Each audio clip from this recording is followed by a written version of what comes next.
Welcome to Instructor Interview. Dun, dun, dun, dun. Here this week, we have teacher Pam with us. Pam, do Yay. you want to start by sharing a little bit about yourself? Sure. So my name's Pam, Pamela, but I tell people to call me Pam for short. And I am an English as a second language instructor at Richland campus, Dallas College. And I moved here from California in 2016. I've been teaching English as a second language since 2012. Yeah, 2012. Um, yeah, born and raised in California, and I'm Chinese American. Pam, do your students call you like Professor Pam or Teacher Pam? I tell them to just call me Pam, Okay. just because I feel like, we're all the same age. How long have you been here at Richland College? I started as a part-timer in the EAP program, the English for Academic Purposes program, as an adjunct faculty in 2016 when I first moved here. And I actually taught for a little bit at Collin College too. So I was like splitting my time between the two. Yes, working for the rivals. But then I just really felt like Richland felt more like home. Just something about the environment and of course my wonderful colleagues. So when a full-time position opened up, I applied and got it. So been teaching at Richland since 2016. So thinking about your time, your experience teaching elsewhere, how was it different teaching here, maybe in Dallas or in Texas? Well, it's been really interesting because when I started full-time with the AECI and teaching international students, that wasn't the demographic of students that I worked with in California. In California, I worked on the continuing education side with predominantly students from Spanish-speaking countries, so like Central and South America. But at the AECI, with international students, we get a mix of students from different backgrounds and coming from all over the world. And actually at Richland, it was my first time interacting with so many students from Vietnam and different countries in Africa even. So like Ethiopian students and students from like DR Congo. That was like my first time meeting people from that part of the world. So that was really cool, just learning about them and them showing me like there's different ways to, because you teach differently, right, based on who your students are. So I had to change up a lot of my lessons because before I was really catering to students who spoke Spanish as their first language, and that's going to be different than when you have an audience that's a mix of different first language speakers. So yeah. So what is your favorite thing about teaching? It would have to be interacting with people. So COVID's been really hard because even though we still interact with our students through the computer, we're not physically there. And one of the things that my students and I would do is like we'd bring food to share, or just even seeing them every day in person makes a big difference. I feel like before the pandemic, I could teach a 3-hour class and not feel tired at the end of the day. But now, even after like 20 minutes on the computer, I feel so tired. And it's probably because we're not picking up that energy and that just interaction, physical, like being in person interaction with our students. So my favorite thing would have to be being there with our students, which I really miss. I think we all miss that a lot. Definitely.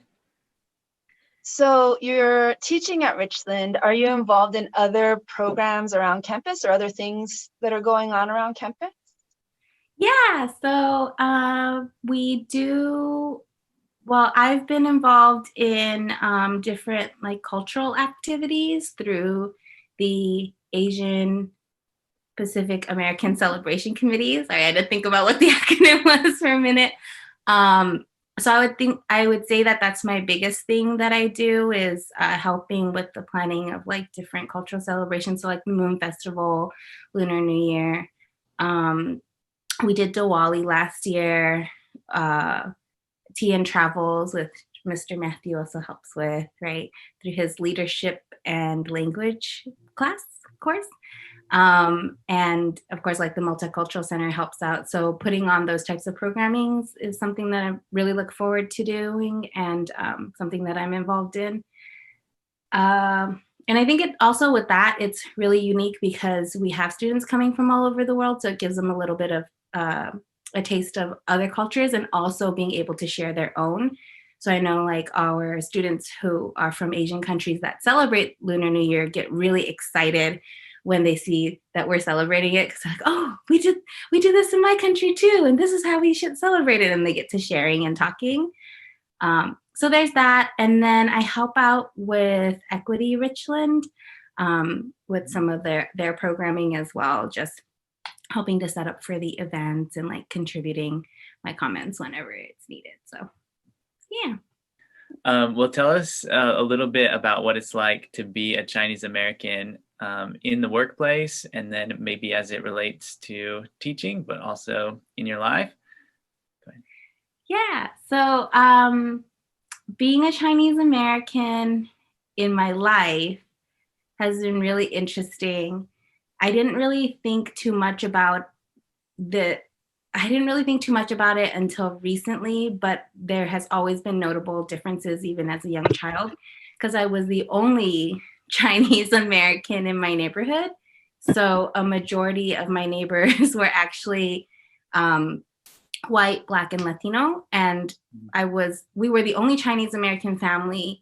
There was like one half Japanese, half white American family in the neighborhood, and then like 2 Filipino families. So growing up, I noticed that my family was different than other families, but I wouldn't have been able to verbalize it's because we're Chinese. Now looking back, I'm like, oh yeah, that makes sense. Like getting worried about friends who were not Chinese coming over, and my mom serving foods that they didn't understand what it was, or and just not being up to date on certain things. Like my friends would watch or listen to, for example, like Backstreet Boys, right? And NSYNC was a really big thing. But my parents didn't let me listen to that kind of music. Like we listened to Chinese music. So I would always feel like out of the loop when they would talk about songs and different things. I'm like, oh, I don't know who you're talking about, but I know these Chinese singers. So even nowadays, like when my friends get to talking about, oh, remember back in the day when this Backstreet Boys song, I'm like, no, oh yeah, sure. I'm caught up on it now. So growing up Chinese American does mean that you're different than, what people consider to be a normal, a regular American, which they mean like white American, right? And that's really translated in the workplace. And Matthew, we share this story because some of our students look at us, and Matthew and I co-taught one time, and they would always turn to him and go, Mr. Matthew, what about being an American? Because students don't really consider me an American. They consider me, oh, she's Chinese. But I love that Matthew is a really great ally and supportive. So he was like deferring to me, like, let's ask Miss Pam about that. Because she is an expert too. Yeah, because Americans look like me also. Yeah. Yeah. So I would say that's something that's been really fascinating, is thinking about how international people, not even just students, come to America, having one perspective of Americans, and me going, no, wait, I'm an American too, I swear, here's my passport. Like I was born and raised here.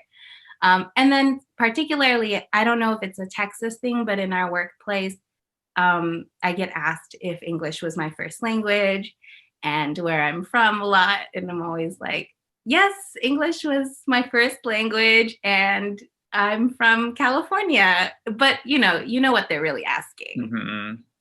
Yeah. Have you ever gotten the like, where are you really from? Actually, okay, so I have gotten that. I've gotten the, oh, where are you from? And then when I say California, they go, oh, but so where are your parents from, right? Because people, they get it. But one time I was in the Richland restroom, just like washing my hands. And I think she was a student. She comes up and she goes, "Where are you from?" And I responded, "Oh, California." And she goes, "No, but like really, where are you from?" And I did not know this person. I have no idea who she is. And usually when people are that earnest, it's because they're also either Asian American or like Chinese American. So they want to make that connection and they get really excited. But she wasn't Chinese American, or at least she didn't look, Asian. So I was so confused and feeling a little attacked in the bathroom. Like as I'm washing my hands, I'm just like, California, okay, bye. Like running out of the bathroom. Yeah. Yeah, but that was my only time where I've experienced something that was, I guess, like a little more aggressive. Most of the time, people are just genuinely interested in like, oh, what's your heritage, essentially. Mm-hmm. Yeah. Pam, can you tell us some about the background picture that you have? Oh, yes. So I put up this background picture because it is the mandap from my wedding. So I am married to an Indian American, and his mom, well, his parents are Hindu, but his mom is like practicing and, a practicing Hindu. And so part of the marriage ceremony is you have this mandap. Let me see if I can move out of the way so you can see it. And it is, oh, here, take it out. And it's basically a structure that you sit under with the parents, and they perform the 3-hour wedding ceremony under it. You get to sit on nice chairs. And guess he would be not a priest. Oh, now I'm escaped the word. Not a priest, but the Imam? Huh? Not imam, right? No, that would be in Islam. That's Islam. Yeah. I can't remember what they The call them. officiant. Officiant. Maybe it was the priest. And here's a better picture of it. So you can see it's like always raised up on a platform. And then there's like 4 chairs, or there were 6. So it's you, and that's me and my husband, and that's my mom and dad, my brother. But basically both sets of the parents sit on stage with you. And it was so sweet because my parents obviously had no idea what they were doing. So they were just kind of watching and being guided along.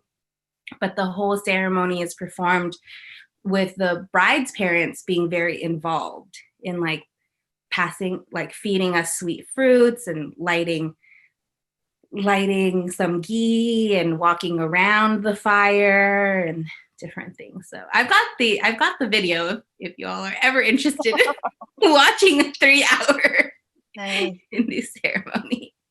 Have you watched it? No, we've watched some snippets, but we were there for the whole thing, so we don't need to relive it. But yeah, Good philosophy. Is it called a pujari or archaka? That's what That's what I found on my friend Google.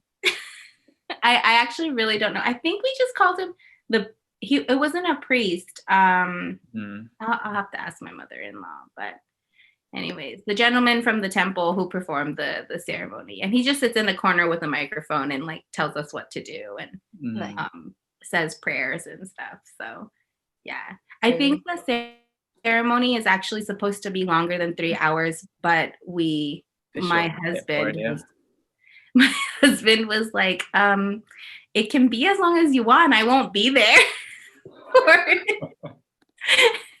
That was a super awesome conversation with my parents. Anyways, so at the end of the day, we did half the ceremony the day before at his house, and then the other half under our beautiful mandap. That's awesome. And this is a more modern structure. I think traditional ones have a lot more like red and gold coloring. Probably the most important question on here. Are you a cat person or a dog person? Well, I'm an animal person. But I do have a dog, and that's what I was looking for a minute ago. And Amy was laughing. This is my dog, Sammy. This is for our engagement wedding photos, and we wanted to get one with her, but she was not being cooperative. So, as good as it got. We got her with her little bow tie on there. She's a mix of German Shepherd and Lab and who knows what else. But yes, so I guess I'm a dog person. I really do want a cat though. But She's so cute. How old is she, by the way? she's like 11 or Oh, wow. 11 or 12 now. She's getting older. Yeah. She's recently developed this new thing that she does where she moos at us. So she's gotten a lot more vocal in her old age of letting us know when she doesn't like something. But instead of, making normal dog noises, she moves like a cow. So she'll literally come up to us on the couch and I'm sitting on her side of the couch and she just looks at me and she goes, mm. I wish I could get her to do it right now, but she doesn't do it on command. So do you think you and Ankit are going to start doing that to each other now? I mean, we pretty much moo at each other all the time instead of talking, when you get into old couple mode, Yeah, because I was just thinking that it's like sometimes I'll just like, if Adrian is nearby and I think he understands what I want, I'll just groan at him. So it just seems easier. Like, what do you want for dinner? Mm. Exactly. Yeah, that conveys so much meaning, right? Yes, so true. Yes, so our dog, Sammy, she does that. So what about when you were younger? Did you also have cats and dogs when you were younger? We had a stray cat that came into our backyard that I wanted to keep as my cat, but of course with strays, for anyone who has cats, they have their own independent lives. So she didn't stay. She did have a litter of kittens in our backyard in this little box thing that we had tucked away in a corner, and then everyone adopted the kittens and I was not allowed to keep one because my parents are not animal people. Oh. Yeah. So cat, and then my first dog was a Cocker Spaniel, and her name was Samantha. I like to give my dogs very human names. I had a little dog. She passed away a couple years back, and her name was Simone. Very specific human names, like the something you like, right? Yes. Yeah, Samantha, Simone. Yeah. Sammy, yeah. Yeah. Maybe I'll get a boy dog next and name him Simon. Oh, nice. Keep with the theme. That's great. The animals in my life. Changing course a little bit. Now that we're all stuck at home, and I think most of us are spending almost every day at home, what are some activities that you're enjoying during the pandemic? Well, lately I've taken up sewing. So I will show you my sewing area. Very messy. It's a pretty serious sewing area.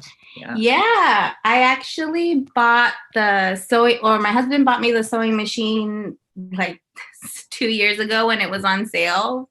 And it was still in the box because, we get so busy with life. We don't have time to do stuff. But then when the pandemic hit, I was looking up how to do masks, to make masks for people.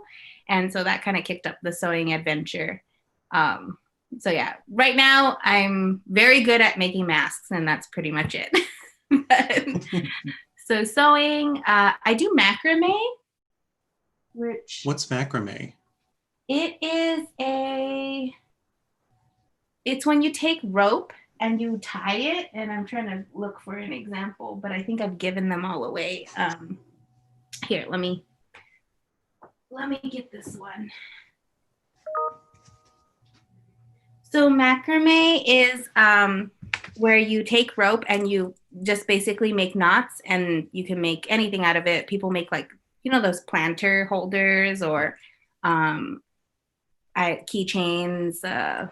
So I got really into making them for little pacifier holders. So you can clip it and then tie it to the end of a pacifier for a baby. That's so cute. And I made keychains. And I actually made this one for my friend Eddie, who you met, Alan, but I haven't had a chance to give it to him. So you can see kind of. Freely love. Oh, that's great. I love that. Or love freely. Yeah. So it's a keychain. And he'll get it someday when the pandemic ends. So you mentioned a little bit that you learned how to make masks, right? So why did you decide to start making masks of all things? Well, when COVID first happened and there was like a bit of a shortage and people were trying to make masks from like old t-shirts and stuff. So I figured, well, I have a sewing machine, so I might as well kind of figure out how to do it. And then my teacher friend Ellie from California, her mom, who I think her mom is not a retired teacher, but she's retired from education. She worked in education to some capacity, was making masks and donating them. So I messaged Ellie and I was like, hey, what pattern is your mom using? Can you give me some tips? And I was inspired by her and her mom because they were making them, like hundreds of them. And she was just saying, like, whoever needs one, just message me. Or I think they were donating them to hospitals as well. So it was a true inspiration from her. That's pretty awesome. And you also gave some away, right? Like, I think I remember you sending some out to students. Yes. In total, I think we sent out close to, I have the spreadsheet somewhere, but I think it was like 180 masks or something crazy like that.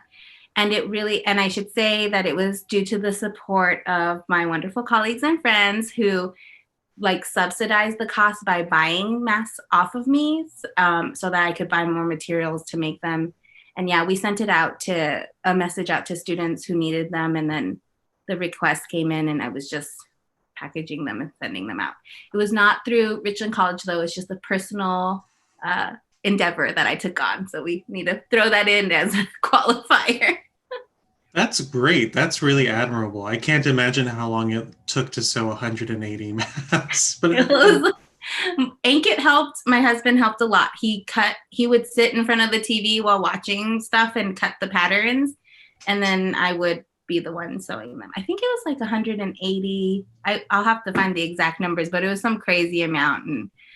And then finally, when the mask shortage ended, I was like, okay, we're done. I'm done. That's why I'm really good at making masks right now. If you need me to sew anything. So what is your own favorite mask design? Like, what do you like to wear on your face when you've got one? So I would say the pattern that I was using was not my favorite because I didn't have the elastic. So we had to use hair ties. So it was hard because you don't know, everyone's face is different. So it feel a little bit tight on some people and maybe loose on others. So my favorite one is actually the disposable masks that have the folding pattern that you see everyone wearing, because those feel the most comfortable on your face and yet they like sit really nicely. So, when you breathe, stuff isn't getting out.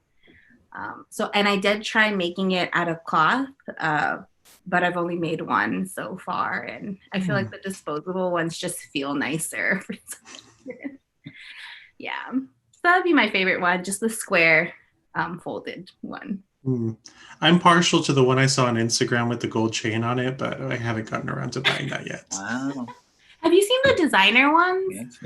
Yeah, like some of them are nuts. Like I've seen bejeweled ones and just super, super fancy. I don't know that I want so much stuff on my face. Yeah. Seems like a lot to carry around. I'm not. How about the ones where you print out the bottom half of your face and then it's a mouth? That's scary. Oh my God. I have to Google this. I'll Google it later. You could either be like constantly smiling or you could be like constantly frowning. We got one from Buc-ee's that has the bottom half of the squirrel's mouth that I found hilarious. That's cute. It's not my favorite though because it sits really tight up against your face and yeah. But it's funny though. That's great. So how are you and your partner dealing with such a funny way to word this one. How are you and your partner dealing with each other during COVID? Well, we're both alive.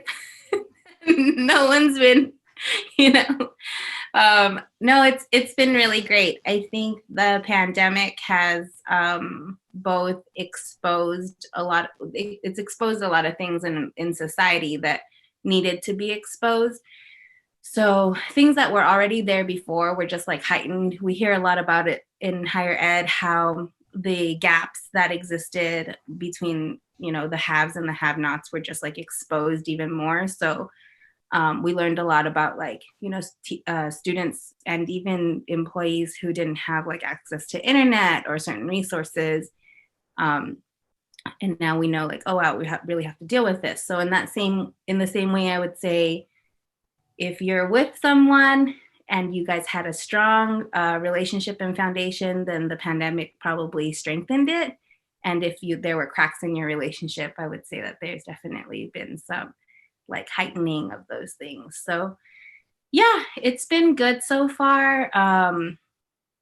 I've learned that I'm really grateful that I married someone who is also a friend, because every day just felt like we're just hanging out and being friends. It's also, but it hasn't been the best for our health though, because when you hang around with friends, you're like eating all the time. We were drinking a lot. So health-wise, it hasn't been the best. But it's just been really easy. And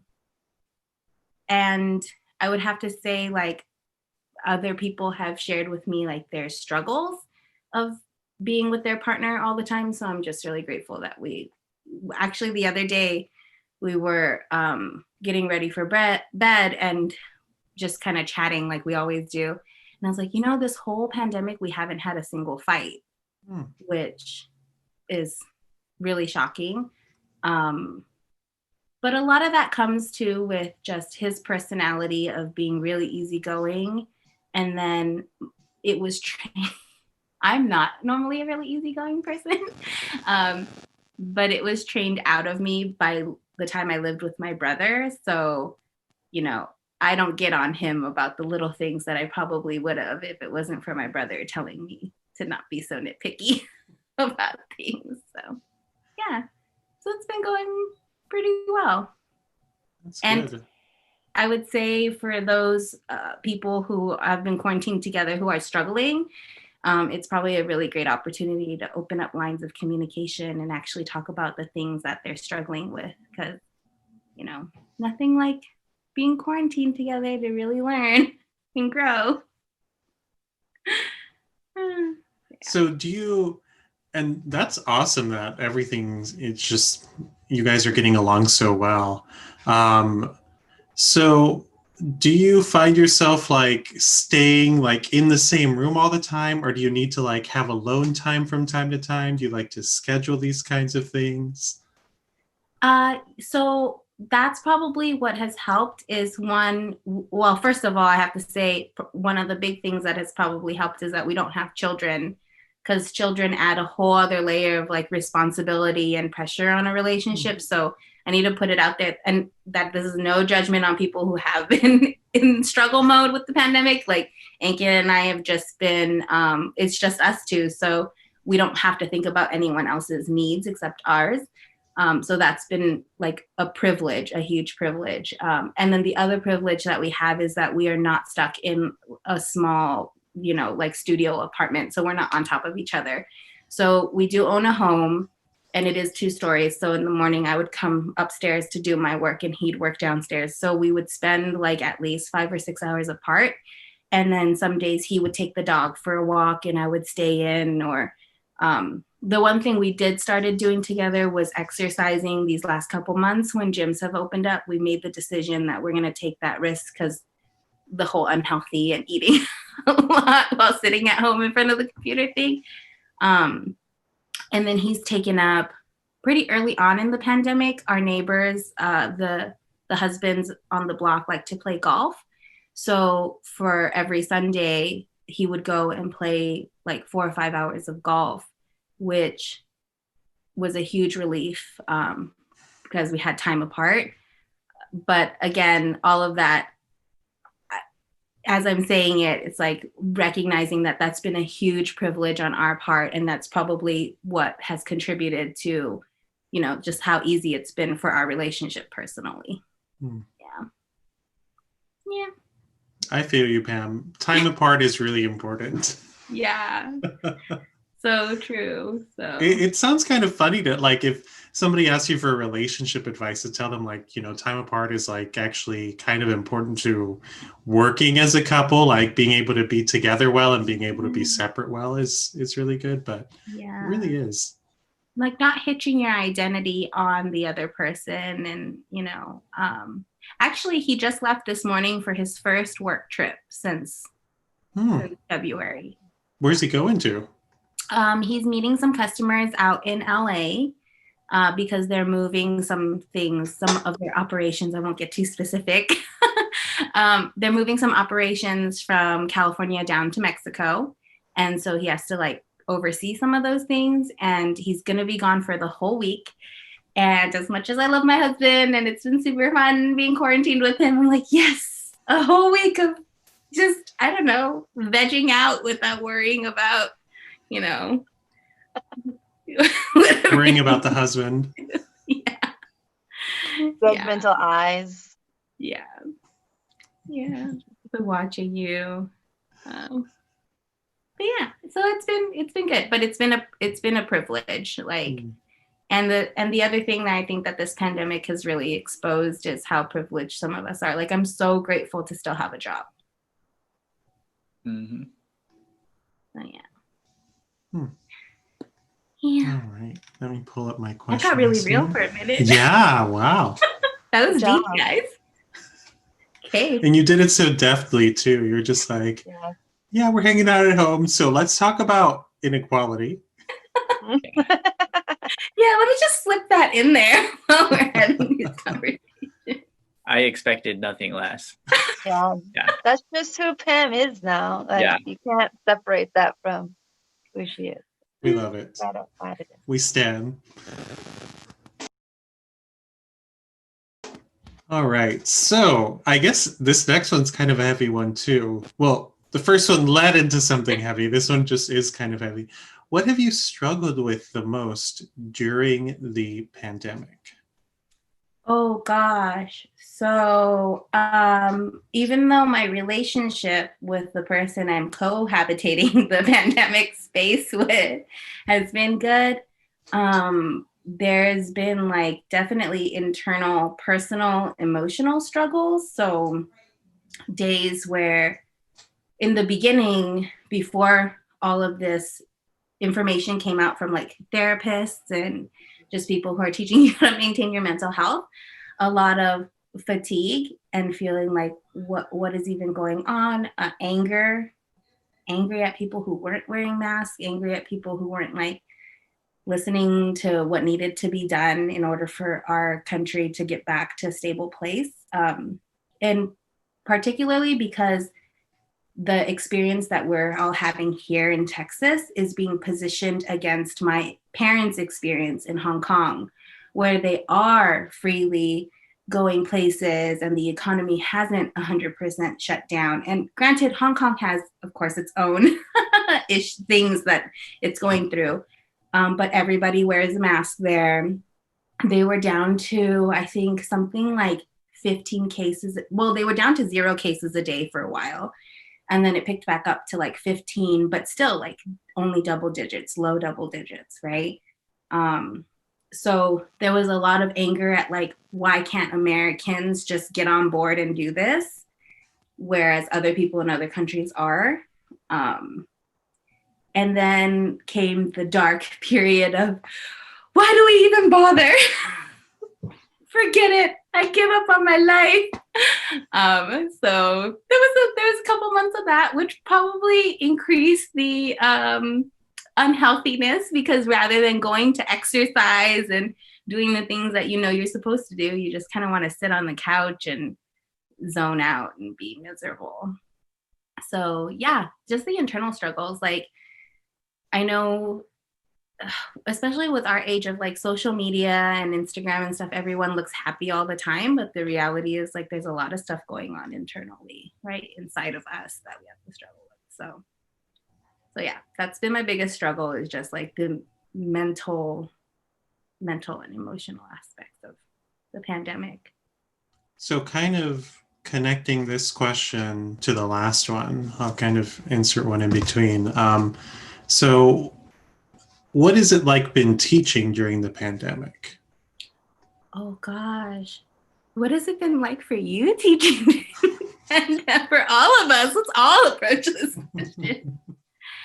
So earlier we were talking about how my favorite part of teaching is interacting with students. And so it's been a struggle because one, I don't get to see my students. And I feel like the not seeing them in person, I have to consciously remind myself that it is another person, another human being with their real life and their real issues on the other end of the computer. So for a little while, I was getting a little bit sensitive towards feedback that my students would give me. And I had to kind of take a step back and think to myself, like, okay, they're coming from a good place. I'm being very sensitive because I haven't met this person in person. So yeah, that's been a really big struggle, not being able to really get to know our students. I feel like this semester it's gotten better because we've developed ways to get to know our students better virtually. So like using, for example, like video recording, so I could actually see their faces in the assignments they submit. Now I'm like, okay, I know this person looks like this, and there's like a little bit more of a connection there. But in the beginning, over the summer, it was a lot of stepping back and like, okay, we're all in the same place. We're all kind of dealing with some stuff. So not getting frustrated or angry when students were expressing their ideas or thoughts about how my class was being run, things like that. If I'm being completely honest. So, kind of leading from that, what would be your worst fear or something that you would absolutely hate to happen while you're teaching? So this is supposed to be a very lighthearted one, but a very real one. So many years ago, when I first started teaching, when I was simply but a young lass in the classroom, I shared a classroom with an older teacher. And, she wasn't really that old, but she would always talk about how old she was compared to me. And and she told me, she said, Pam, as you get older, you start losing control of certain things, like your ability to not fart in front of the classroom. So she was telling me how one time she was writing on the board, and oh my gosh, she's like, yeah, one time I was just writing on the board and I really had to fart. And when you get older, you just don't have control over those things. So she like farted in front of her entire class. Oh my gosh. Oh. So that's one of my biggest fears is farting in front of my class. So if any of my students are watching, there you have it. I can deal with anything else. I can deal with like food in my teeth, I don't know, dry erase marker on my face. But dear God, don't let me fart in front of the class. Maybe that's the one like silver lining of being online. Yeah, you can always mute yourself. Mm. Yeah. You can always blame the dog. Yeah, there you go.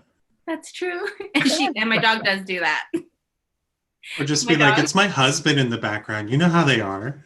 Yeah. Walking around farting. This has been an instructor interview with teacher Pam. We look forward to many more instructor interviews with all of our amazing ESOL staff. Thanks for watching.